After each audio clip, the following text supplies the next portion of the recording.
Class पहला chapter matter and its surrounding. क्या है मैटर, क्या है सराउंडिंग, वो इस वीडियो में जानते हैं। सबसे पहले मैटर क्या है। मैटर का सिंपली मतलब होता है कोई भी चीज, कैसी भी चीज जिसके पास दो चीजें होंगी तो वो मैटर बन जाएगा। सबसे पहले मैटर बनने के लिए आपके पास आपको एक स्पेस ऑक्यूपाई करना है, मतलब जगह लेनी है। दूसरा आपके पास मास होना चाहिए। कोई भी दुनिया में चीज जिसके पास मास है मतलब वजन है और वो जगह भी घेर लेती है तो उसको क्या कहते हैं, मैटर कहते हैं।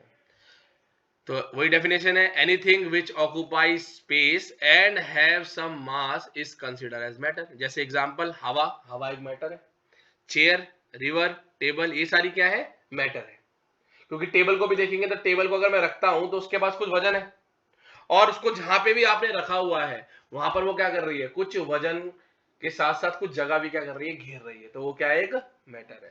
अब बात आती है मैटर बनता किससे है। मैटर बना होता है छोटे छोटे पार्टिकल से। तो मैटर किससे मिलके बना है, मैटर बना है पार्टिकल से। छोटे छोटे पार्टिकल्स को जोड़ा और एक बड़ा हमने क्या कर दिया, मैटर बना दिया। तो मैटर का सबसे छोटा एलिमेंट या सबसे छोटी यूनिट कौन है, पार्टिकल। अब पार्टिकल को हम इसी क्लास में एटम के नाम से भी जानेंगे, कभी इनको मॉलिक्यूल्स भी बोलेंगे और कभी इनको आयंस भी बोलेंगे। तो यही नाम है बहुत सारे किसके, पार्टिकल्स के। पर मैटर चैप्टर के अंदर हम किसके लिए बात करते हैं, सिर्फ और सिर्फ पार्टिकल की। मैटर किससे बना हुआ है, पार्टिकल से। तो सिंपल डेफिनेशन हो गई मैटर। यहां तक समझ आया कि मैटर कोई भी चीज जिसके पास स्पेस है और वो मास ऑक्यूपाई करे उसे मैटर कहते हैं। और वो किससे बना होता है, वो बना होता है पार्टिकल से। किससे बना होता है, पार्टिकल से। अब एक बहुत प्यारा क्वेश्चन आता है इस चैप्टर में, क्या हवा एक मैटर है। हवा एक मैटर है। अच्छा, किसी भी चीज को मुझे प्रूव करना है, अगर मैं चाहता हूं कि एयर को मैटर बताना, तो मुझे बस डेफिनेशन पे काम करना है। डेफिनेशन करती है कि अगर तुम्हें मैटर बनना है, तुम चाहते हो मैटर बनना, तो दो ही काम कर लो। पहली चीज, तुम्हारे पास तुम कुछ जगह घेर लो, और दूसरा तुम्हारे पास क्या होना चाहिए, वजन होना चाहिए, कुछ मास होना चाहिए। अगर तुम्हारे पास मास है और तुम कुछ जगह घेरते हो तो तुम कौन हो, मैटर हो। तो क्या करते हैं, एक बैलून ले लेते हैं, एक खाली बैलून ले लेते हैं जिसके अंदर अभी हवा नहीं है, ठीक है। और क्या करते हैं, एक स्केल ले लेते हैं, एक मशीन ले लेते हैं, वेइंग स्केल ले लेते हैं और उसके ऊपर इसको रख के देखते हैं। जो भी रीडिंग आएगी उसको लिख लेते हैं, ठीक है। अब क्या करते हैं, दोबारा से इस बैलून के अंदर थोड़ी सी हवा डालते हैं, थोड़ी सी हवा डाल देते हैं। अब हवा डालने के बाद इस बैलून के अंदर कुछ जगह बनेगी, ठीक है। अब क्या करते हैं, ये बैलून कुछ ऐसा हो गया होगा, फूल के, मोटा सा बैलून हो गया होगा,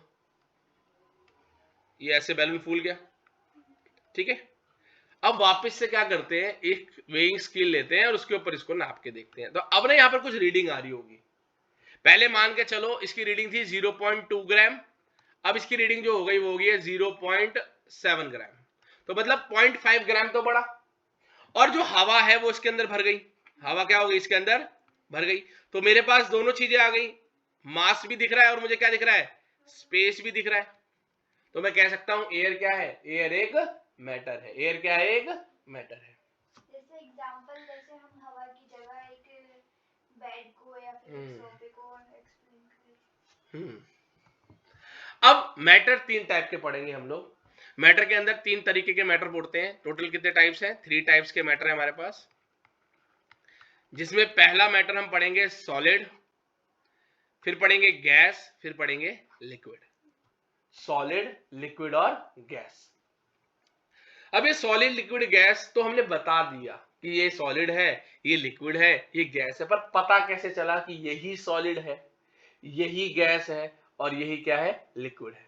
तो क्या किया गया, थोड़ा सा अभी तक हमें कुछ नहीं आइडिया था कि कौन सॉलिड, कौन लिक्विड, कौन गैस। तो हमने क्या किया, हमने 3 मैटर उठाए। हमें नहीं पता कौन कैसा है, कौन कैसा है, कौन कैसा है, कौन कैसा है। 3 सैंपल उठा लेता हूं मैं। एक सैंपल ए है, एक सैंपल बी है और एक सैंपल सी है। दुनिया में अगर किसी भी चीज को आपको क्लासिफाई करना है या उसका बंटवारा करना है तो किसी वजह पे करोगे ना, किसी बेसिस पे करोगे। कोई एक बंदा ऐसा होना चाहिए जिसके रिस्पेक्ट में आप क्या कर रहे हो, उसको बांट रहे हो। तो हमने कहा चलो हम किसके बेसिस पे बात करेंगे, हमने कहा हम पार्टिकल के बेसिस पे बात करते हैं। हमारा कौन इंपॉर्टेंट है, हमने कहा पार्टिकल के हिसाब से करेंगे कि पार्टिकल की अरेंजमेंट देखेंगे। अरेंजमेंट का मतलब पार्टिकल कैसा लगा हुआ है। अब जो मेरा पहला सैंपल था उसके अंदर जो पार्टिकल्स थे वो ना बहुत पास पास है, मतलब बिल्कुल भी जगह नहीं है, बिल्कुल भी जगह नहीं है, एकदम बिल्कुल 0% जगह। ये सैंपल ए था कोई। जो सैंपल बी था उसमें थोड़ी थोड़ी जगह थी, इतनी भी नहीं थी पर थोड़ी थोड़ी जगह थी, थोड़ी थोड़ी जगह थी, थोड़ी थोड़ी जगह थी, थोड़ी थोड़ी जगह थी, थोड़ी थोड़ी इस तरीके से जगह बनी हुई थी। पर जो सैंपल सी था उसमें बहुत पार्टिकल के बीच में बहुत गैप था, दुनिया भर का गैप था। तो हमने इन्हीं की बेसिस पे सॉलिड लिक्विड गैस बनाए। जिनके पार्टिकल्स में बिल्कुल भी गैप नहीं है उनको बोल दिया गया सॉलिड। कि आपके पार्टिकल के बीच में बिल्कुल भी गैप नहीं है तो आज से तुम्हारा नाम रखते थे हम सॉलिड। ऐसी जिनके पार्टिकल्स के बीच में थोड़ा गैप था उनको बोला आज से हम आपको क्या बोल देते हैं, लिक्विड। क्या बोल देते हैं, लिक्विड।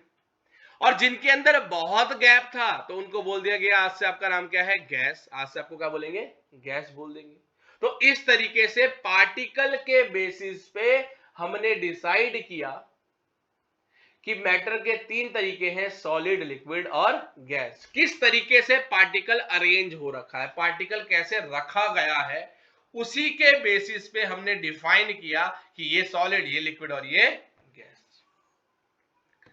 अब सॉलिड लिक्विड गैस पड़ गया। अब पार्टिकल्स की ना कुछ प्रॉपर्टीज है, पार्टिकल्स की कुछ प्रॉपर्टीज है उनको जानते हैं कि जब पढ़ा गया तो पार्टिकल्स की ना कुछ प्रॉपर्टीज थी, कुछ ऐसी प्रॉपर्टीज जो देखी गई और उसके हिसाब पे पार्टिकल की कुछ प्रॉपर्टी हमने जानी। जैसे सबसे पहली बात मान के चलते हैं मेरे पास एक सैंपल है और जिसके अंदर पार्टिकल की अरेंजमेंट हो रखी है। मान लेते हैं हमारे पास पार्टिकल्स हैं कुछ और ये पार्टिकल्स मैंने इस तरीके से यहां पर अरेंज कर दिए, 1 पार्टिकल, 2 पार्टिकल, 3 पार्टिकल, 4 पार्टिकल और 5 पार्टिकल। ठीक है, ये 5 पार्टिकल लगा दिए मैंने, ये 1, ये 2, ये 3, ये 4 और ये 5। ये कोई भी एक मैटर है, भले ये सॉलिड हो, लिक्विड हो, गैस हो, फर्क नहीं पड़ता। पहली चीज जो पार्टिकल की खासियत है कि पार्टिकल ना कभी रुकता नहीं है, पार्टिकल हमेशा चारों डायरेक्शन में घूमता रहता है, कभी यहां जाएगा, कभी यहां जाएगा, कभी यहां जाएगा, कभी। तो पहली प्रॉपर्टी पार्टिकल की है कि ये कॉन्टिन्यूअसली मूव करते रहते हैं, मैटर के अंदर कॉन्टिन्यूअसली मूव करते हैं, चलते रहते हैं, रुके नहीं रहते, एक जगह नहीं रुकते, कभी ऊपर जाएंगे, कभी नीचे जाएंगे, कभी हिलते रहते हैं, पूरी फिक्स नहीं है एक जगह पे कोई भी पार्टिकल।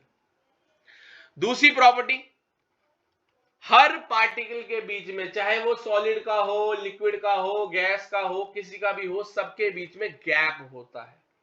सबके बीच में क्या होता है, गैप होता है। अब ये गैप कम भी हो सकता है, ज्यादा भी हो सकता है और बहुत ज्यादा भी हो सकता है, वो बाद में बात है, पर गैप होता है, चाहे छोटा सा हो या बहुत बड़ा हो।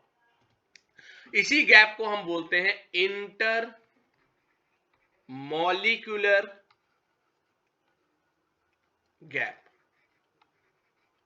देखो कैसे पढ़ना है, ये मॉलिक्यूल्स, पार्टिकल को बोला था मॉलिक्यूल्स भी बोल सकते हैं। तो दो मॉलिक्यूल के बीच में, बीच का मतलब होता है इंटर, तो इंटर मॉलिक्यूलर गैप। अब खुद सोचो बेटा, मेरे पास 2 पार्टिकल है, एक पार्टिकल ये है, एक पार्टिकल ये है, इनके बीच में क्या है, गैप है। तो गैप के चक्कर में ये लोग क्या करते हैं, एक दूसरे पे ना फोर्स लगाते हैं, ये इस पे फोर्स लगाएगा और ये इस पे फोर्स लगाएगा, मतलब हम एक बॉन्ड बना के चलेंगे, तू मुझे पकड़ लियो, मैं तुझे पकड़ लूंगा, ताकि हमें कोई अलग ना कर पाए। तो इसी चीज को बोलते हैं हम लोग force of attraction, force of attraction. तो तीसरी प्रॉपर्टी जो पार्टिकल की है वो यही है, फोर्स ऑफ अट्रैक्शन। कैसे कर सकते हैं, कैसे करूं, देखो बहुत सिंपल है। अगर मेरे पास 2 पार्टिकल है, एक पार्टिकल ये है और एक पार्टिकल पास में है, तो इनके बीच में जो गैप है वो गैप क्या है, बहुत कम है। गैप क्या है, बहुत कम। जब मेरे कोई 2 दोस्तों के बीच में गैप कम है तो हम दोनों एक दूसरे पे ज्यादा फोर्स लगा सकते हैं, आराम से फोर्स लगाते हैं। तो मतलब गैप जितना कम है उतना ही ज्यादा क्या है, फोर्स ऑफ अट्रैक्शन। पार्टिकल एक दूसरे को आराम से खींच सकते हैं। मान लो ये एक पूरी लाइन थी, मैंने इस पार्टिकल को खींचने की कोशिश करी, अब अगर इनके बीच में गैप कम है तो ये वाला पार्टिकल इसको कहां खींचेगा, अपनी तरफ खींचेगा, कहां जा रहा भाई, जाने देगा बाहर। ऐसे ही अगर इनके बीच में बाई चांस गैप बहुत ज्यादा है, एक पार्टिकल यहां रखा है, एक पार्टिकल यहां रखा है, इनके बीच में गैप बहुत ज्यादा गैप है, दुनिया भर का गैप रखा हुआ है, तो अगर मैं इस पार्टिकल को खींचने की कोशिश करूंगा तो ये बेचारा पार्टिकल इसको अपनी तरफ खींच नहीं पाएगा, तो गैप ज्यादा, फोर्स ऑफ अट्रैक्शन कम हो जाएगी, फोर्स ऑफ अट्रैक्शन क्या हो जाएगी, कम। ऐसी चौथी प्रॉपर्टी है बेटा काइनेटिक एनर्जी, हर पार्टिकल के पास काइनेटिक एनर्जी होती है। अब काइनेटिक एनर्जी होती क्या है, वो एनर्जी जब पार्टिकल चलता है, जब पार्टिकल मूव करेगा तो उसके पास जो एनर्जी होगी, पार्टिकल जब मूव करेगा तो उसके पास जो एनर्जी होगी वही क्या होगी, उसकी काइनेटिक एनर्जी। जब हम चलते हैं तो हमारी बॉडी कुछ काम करती है, तो वो जो काम करती है वो एनर्जी के फॉर्म में सेव होता रहता है। तो पार्टिकल की ये चार प्रॉपर्टी है कि कॉन्टिन्यूसली चलते रहते हैं, इनके बीच में गैप होता है, फोर्स ऑफ अट्रैक्शन होती है पार्टिकल के बीच में, और काइनेटिक एनर्जी भी होती है। इसी के बेसिस पे सॉलिड लिक्विड गैस आएंगे और इन्हीं के ही बेसिस पे हम इनमें क्लासिफाई कर देंगे, इनकी प्रॉपर्टीज पढ़ जाएंगे। सबसे पहले सॉलिड, ये देखो ये पार्टिकल्स दे रखे हैं, देखो गैस के, ये देखो गैस के पार्टिकल्स दे रखे हैं, गैस के पार्टिकल देखोगे कितने दूर दूर है, ये देखो कितना गैप है, लिक्विड में थोड़ा थोड़ा गैप है, सॉलिड में तो बिल्कुल भी गैप नहीं है। तो मतलब यहां पर गैप अगर कम है, तो अब मेरे को याद है अगर गैप कम है तो फोर्स ऑफ अट्रैक्शन क्या होगी, फोर्सेस ऑफ अट्रैक्शन क्या होंगी, ज्यादा। यहां गैप क्या है, यहां गैप मिनिमम है, मतलब ना ज्यादा है, ना ज्यादा कम है, ना ज्यादा ज्यादा है, तो मतलब नॉर्मल फोर्सेस ऑफ अट्रैक्शन होती है। जबकि गैस के अंदर फोर्सेस ऑफ अट्रैक्शन बिल्कुल जीरो होती है, बिल्कुल जीरो होती है, बिल्कुल भी फोर्सेस ऑफ अट्रैक्शन नहीं होती है। ओके, आगे चलते हैं। अब यहां बात कर लेते हैं पार्टिकल की, यही प्रॉपर्टीज है जो मैंने बताई, सारी लिखी हुई है। अब सॉलिड की बात करते हैं। अब सॉलिड को पहचानूं कैसे, जैसे मैटर को पहचानने के लिए मेरे पास ट्रिक आई है कि मास होगा, स्पेस होगा, तो वो क्या होगा, मैटर हो जाएगा। अब सॉलिड को कैसे पहचाने, सॉलिड की खासियत है भाई कि ऐसा कोई भी मैटर जिसके पास फिक्स्ड वॉल्यूम होगा और फिक्स्ड शेप होगी, उसे मैं क्या बोलूंगा, वो क्या है, एक सॉलिड। अगर आपको सॉलिड बनना है तो आपको ये दो कंडीशन दिखानी है, पहली कौन सी, फिक्स शेप और फिक्स्ड वॉल्यूम, फिक्स्ड शेप और फिक्स्ड वॉल्यूम। वही बोले मैं सॉलिड कैसे बन सकता हूं, सॉलिड ऐसे बन सकते हो, अगर आपके पास ये दो कंडीशन है, दो कंडीशन सेटिस्फाई कर दो आप सॉलिड बन जाओगे। कौन सी, पहला आपके पास फिक्स्ड शेप होनी चाहिए, दूसरी आपके पास फिक्स्ड वॉल्यूम होनी चाहिए। पर साथ साथ कुछ प्रॉपर्टीज और है, जैसे मेरे को पता है कि जो सॉलिड होता है इसके बीच में जो गैप होता है या इंटरमॉलिक्यूलर स्पेस होता है वो क्या होता है, बहुत कम होता है, जिसकी वजह से फोर्सेस ऑफ अट्रैक्शन क्या होंगी पार्टिकल्स के बीच में, फोर्स ऑफ अट्रैक्शन क्या हो जाएगी, बहुत ज्यादा। ठीक है, ये भी प्रॉपर्टीज है। सॉलिड्स के अंदर गैप कम होता है, फोर्सेस ऑफ अट्रैक्शन बहुत ज्यादा होती है। अगर फोर्सेस ऑफ अट्रैक्शन बहुत ज्यादा है तो मैं सीधा एक बात बोलूंगा कि काइनेटिक एनर्जी क्या होगी, काइनेटिक एनर्जी भी कम होगी, काइनेटिक एनर्जी क्या होगी, बहुत कम होगी, लेस होगी। क्यों भाई, क्योंकि गैप है नहीं, और काइनेटिक एनर्जी कब आती है बॉडी में, कब पार्टिकल जब वो चल पाएगा, जब चलने की जगह ही नहीं है तो काइनेटिक एनर्जी भी क्या होगी, कम। तो ये सारी प्रॉपर्टी किसकी होगी, सॉलिड की। तो सॉलिड कैसे बन सकता हूं, अगर मेरे पास फिक्स्ड शेप है या फिक्स्ड वॉल्यूम है, मेरे बीच में गैप भी क्या होना चाहिए, कम होना चाहिए, फोर्सेस ऑफ अट्रैक्शन पार्टिकल के बीच में क्या होनी चाहिए, ज्यादा होनी चाहिए, और साथ ही साथ क्या होना चाहिए, काइनेटिक एनर्जी भी क्या होगी, मेरी बहुत कम होगी। अब एक और इसकी प्रॉपर्टी है कि जो मेरे सॉलिड्स है ना, इनकी फिक्स शेप तो हो गई, इनकी फिक्स वॉल्यूम भी हो गई। अब ये ना रिजिड नेचर के होते हैं, रिजिड नेचर का मतलब होता है सॉलिड बह नहीं सकता है, कैनॉट फ्लो। अगर मैं कोई सॉलिड चीज को जमीन पे रख दूंगा, ऐसा नहीं वो बह के बाहर चला जाएगा। रिजिड मतलब ढीठ, जैसा था वैसे ही रखा रहेगा, जैसा है वैसा ही रखा रहेगा, कि बह नहीं सकता है। अगली प्रॉपर्टी है कि मैं सॉलिड को कंप्रेस नहीं कर सकता हूं, मतलब दबा नहीं सकता हूं। अब खुद सोचो, जिस बंदे के पार्टिकल के बीच में बिल्कुल जगह ही नहीं है, दबूंगा तब ना जब जगह होगी। अगर मैं किसी भीड़ वाले इलाके में खड़ा हुआ हूं, लोग बोलते हैं थोड़ा आगे आगे हो जाओ, आगे तभी हो पाऊंगा ना जब आगे जगह होगी। जब जगह ही नहीं है तो मेरे को दबाओगे कैसे, मैं तो दब ही नहीं पाऊंगा।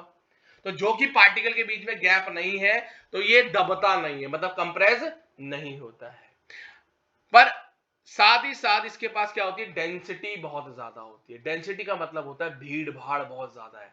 अब पार्टिकल के बीच में गैप नहीं है, पूरे ठसे पड़े हैं, पूरे भरे पड़े हैं, तो डेंसिटी क्या हो गई, ज्यादा। लिक्विड में ज्यादा हुई। तो यहाँ डेंसिटी ज्यादा होती है, लिक्विड इसकी क्या होती है, सॉलिड की डेंसिटी बड़ी ज्यादा होती है।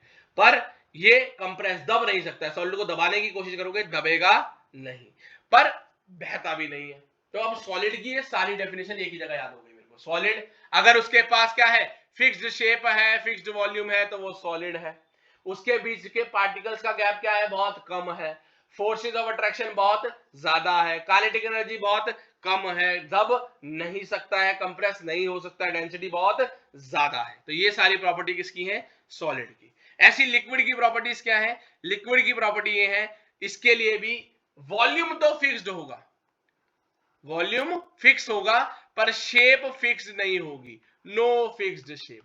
देखो ना, सेम ये मान के चलते हैं 20 लीटर पानी है, मैंने इस कैन में रखा तो इसने इसकी शेप ले ली, 20 लीटर का 20 लीटर था, फिर मैंने क्या करा, 20 लीटर को इसमें डाल दिया, शेप बदल गई, देखो शेप बदल गई, उसने बोतल की शेप ले ली, पहले वहां दूसरी शेप थी, यहां दूसरी शेप हो गई।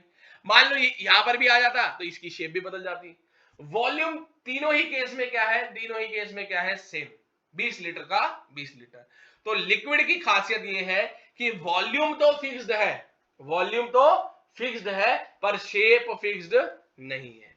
अब ऐसी इसकी प्रॉपर्टीज हैं कि भैया शेप फिक्स नहीं है पर वॉल्यूम फिक्स है, पर नेचर कैसा है मेरा, फ्लूइड नेचर का हूं, मतलब मैं बह सकता हूं। अगर मैं पानी को थोड़ा सा जमीन पे फेंकूंगा तो बहते हुए आगे निकल जाता है, वो बह सकता है। अब दब भी सकता है, लिक्विड आराम से दबता है। अगर मैं बैलून लूं उसमें पानी भर दूं तो आप उसको आराम से दबा सकते हो, तो मतलब वो आराम से दब जाएगा क्योंकि गैप है, गैप है तो दब जाएगा। पर डेंसिटी क्या होती है, सॉलिड से कम होती है, डेंसिटी क्या होती है, सॉलिड से कम। अगर मैं गैप की बात करूं तो गैप इसमें क्या लिख सकता हूं, गैप क्या है, मोर देन सॉलिड है, मोर देन सॉलिड है, पर गैस से कम है। फोर्सेस ऑफ अट्रैक्शन भी क्या होंगी, लेस देन सॉलिड। अब गैप ज्यादा हो गया तो फोर्सेस क्या हो जाएंगी, कम। सॉलिड से जो फोर्सेस है वो क्या है, कम। गैप और फोर्स आपस में दुश्मन है, गैप ज्यादा फोर्स कम, गैप कम फोर्स ज्यादा। ऐसे अगर हम गैस की बात करें तो गैस में ना तो फिक्स्ड वॉल्यूम है ना तो फिक्स्ड शेप है, दोनों ही नहीं है, दोनों ही मिसिंग है, ना तो फिक्स्ड शेप है ना तो फिक्स्ड वॉल्यूम है।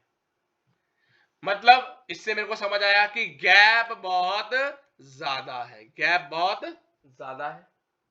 अगर गैप ज्यादा है तो फोर्स ऑफ अट्रैक्शन बहुत कम हो जाएगी, फोर्स ऑफ अट्रैक्शन बहुत कम हो जाएगी। अब पार्टिकल मूव कर सकता है, मतलब एक जगह से दूसरी जगह जा सकता है, तो इसका सिंपली मतलब है काइनेटिक एनर्जी भी क्या होगी, काइनेटिक एनर्जी भी क्या हो जाएगी, बहुत ज्यादा हो जाएगी, क्या हो जाएगी, ज्यादा हो जाएगी। तो ये सारी प्रॉपर्टीज हो गई। ऐसे वही वापस, कोई फिक्स शेप नहीं, कोई फिक्स वॉल्यूम नहीं, आराम से बह सकता है जहां चाहो, लिक्विड से ज्यादा बहता है, आराम से कंप्रेस हो सकता है, और डेंसिटी क्या है, सबसे कम है, डेंसिटी क्या है, सबसे कम है। तो ये सारी प्रॉपर्टीज है सॉलिड, लिक्विड और गैस की, सॉलिड, लिक्विड और गैस की। फिर एक क्वेश्चन है आज का, पूछता है कि जो स्पॉन्ज होता है जिससे हम कपड़े बड़े बर्तन जूना टाइप होता है, वो है तो सॉलिड पर वो दब जाता है। अभी मैंने थोड़ी देर पहले बोला कि सॉलिड तो दबता नहीं है, सॉलिड तो दबता नहीं है, फिर ये कैसे हो रहा है। स्पॉन्ज में क्या होता है, स्पॉन्ज के अगर मैं स्पॉन्ज को देखूं तो स्पॉन्ज के अंदर छोटे छोटे एयर के होल्स होते हैं, एयर होल होते हैं छोटे छोटे, इसमें छोटे छोटे ना होल्स हो रखे होते हैं, बहुत छोटे छोटे होल्स होते हैं, इसमें होल होते हैं। अब जैसे ही मैं स्पॉन्ज को दबाऊंगा तो सारी हवा बाहर हो जाएगी, तो हवा बाहर हो गई तो दब गया, अब वापस छोड़ा हवा वापस भर गई, फिर से सॉलिड हो गया, इसलिए ये दब सकता है। दूसरा क्वेश्चन ये आता है कि मैं हवा में आराम से हाथ घुमा लेता हूं, बस दीवार के आर पार हाथ नहीं ले जा पाता हूं, इसका सिंपल रीजन है, जो एयर है वो एयर क्या है बेटा, गैस है। क्या है, गैस। एयर क्या है, गैस। अब गैस के पार्टिकल के बीच में गैप नहीं है, अब गैप बहुत सारा गैप है, एयर में क्या है, बहुत भरा पड़ा गैप, तो मैं आराम से जब खाली जगह में हाथ घुमा रहा हूं। जबकि जो वॉल है, वॉल क्या है, एक सॉलिड है। वॉल क्या है, एक सॉलिड, इसके पार्टिकल के बीच में गैप है ही नहीं। अब पार्टिकल के बीच में गैप है नहीं तो मैं हाथ कैसे डाल सकता हूं। तो ये था सॉलिड, लिक्विड, गैस। अब इनके अंदर ना क्लासिफिकेशंस आती है, डिफरेंशिएशन आता है, वो पूछता है कि क्लासिफिकेशन कर दो। तो दो तरीके का क्लासिफिकेशन होगा। अगर क्लासिफिकेशन सॉलिड लिक्विड गैस के अंदर बोल रहा है, सॉलिड लिक्विड गैस में आप डिफरेंशिएट करो on the basis of particles, on the basis of particles, तो मेरे को ये वाला लिखना है, बिल्कुल सेम, बिल्कुल एल्गोरिथम में याद करना है। फोर्सेस ऑफ अट्रैक्शन, पार्टिकल के बीच में gap, movement of particle, kinetic energy. अब मुझे पता है सॉलिड के अंदर फोर्स ऑफ अट्रैक्शन क्या होंगी, बहुत ज्यादा होंगी, क्योंकि गैप क्या होता है, कम, तो गैप क्या हो गया, कम हो गया। अगर गैप कम है तो पार्टिकल की मूवमेंट होगी ही नहीं, पार्टिकल की मूवमेंट होगी ही नहीं। अगर पार्टिकल की मूवमेंट नहीं होगी तो काइनेटिक एनर्जी भी नहीं होगी। तो ये तीनों पॉइंट एकदम एल्गोरिथम में हो गए। सॉलिड में गैप नहीं है तो फोर्स ऑफ अट्रैक्शन ज्यादा है, फोर्स ऑफ अट्रैक्शन ज्यादा है, गैप नहीं है तो पार्टिकल मूव नहीं करेगा, नहीं करेगा तो काइनेटिक एनर्जी भी क्या है, बिल्कुल कम। अब लिक्विड में क्या लिखना है बेटा, एक तरीका याद करना है, मैक्सिमम के साथ हमेशा लेस लिखना है और मिनिमम के साथ हमेशा मोर लिखना है। अगर सॉलिड में मैक्सिमम लिखा हुआ है तो यहां पर क्या आ जाएगा, लेस। तो फोर्स अट्रैक्शन क्या है, वहां मैक्सिमम है तो यहां क्या हो गया, लेस देन सॉलिड। यहां पर क्या है, मिनिमम, क्या लिखा है, मिनिमम, तो यहां क्या आ गया, more, more than solid. Movement of particle minimum है, यहां क्या हो जाएगा, मोर देन सॉलिड। यहां मिनिमम है तो यहां क्या आ जाएगा, मोर देन सॉलिड।